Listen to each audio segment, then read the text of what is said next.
voilà, le championnat est passé à 16 équipes et j'ai eu une offre plus qu'intéressante avec le projet de Bourg-en-Bresse. Il y avait juste une volonté de passer à un niveau supérieur et Bourg me permettait de faire ça, donc je préférais saisir cette opportunité et passer un été tranquille.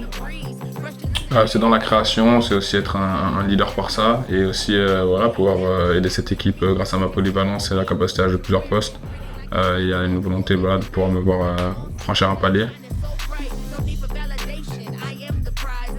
Ouais, c'est comme ça, quand un club comme Bourg performe, évidemment il y a des écuries qui viennent, Zakaria à la NBA, Isaiah Mike en Euroleague, en Espagne pour Bodjan, et c'est comme ça, c'est une équipe qui a aussi cette faculté à abreuver les équipes d'Euroleague ou là avec la NBA avec Zach. Donc voilà, quand on fait un bon parcours, généralement, c'est-à-dire que les joueurs performent.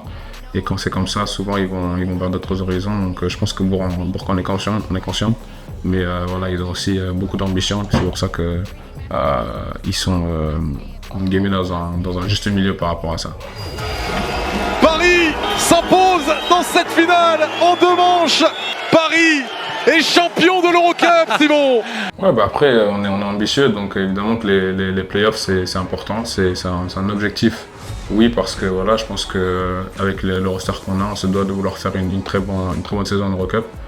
Voilà, après, 1, 2, tout ça, on verra plus tard dans la saison, mais pour l'instant, c'est sûr qu'au minimum, les playoffs. À moyen terme, l'ambition, c'est de gravir les échelons. Évidemment, l'échelon supérieur en Europe, c'est l'Euroleague. Après, voilà, faut avoir un niveau de jeu suffisant pour montrer et pour attirer les équipes d'Euroleague. Une fois que j'aurai fait ça, on pourra en discuter. Pour l'instant, c'est vraiment à court terme, juste pour performer au jour le jour et après on avancera.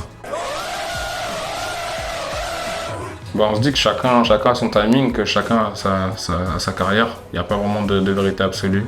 Evan l'a fait après, je ne vais pas dire bêtise, mais il a fait quand même beaucoup d'années en NBA.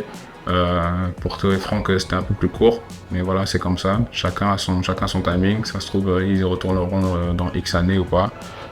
Mais voilà, il n'y a pas de vérité absolue par rapport à la NBA et l'Euroleague. C'est chacun fait ça et chacun gère sa carrière à sa manière. Lui, il a fait 2, 3, 4 ans, ensuite il est revenu, et puis ensuite il est reparti.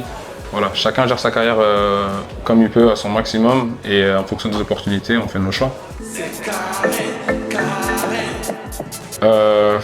On y pense, c'est dans un coin de la tête, mais comme je l'ai dit, c'est un peu comme l'Euroleague, les objectifs à moyen terme, ça arrivera si ça doit arriver, mais faut pas se focaliser dessus. C'est vraiment, si t'es assez bon, tu recevras ton invitation, sinon voilà.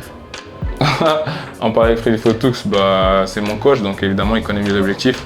Après, voilà, évidemment qu'on lit tous les journaux, comme il nous l'a dit, il n'est pas sélectionneur de l'équipe de France aujourd'hui, donc on verra. Merci Joël. Merci. J'essaie de pas utiliser mon joker.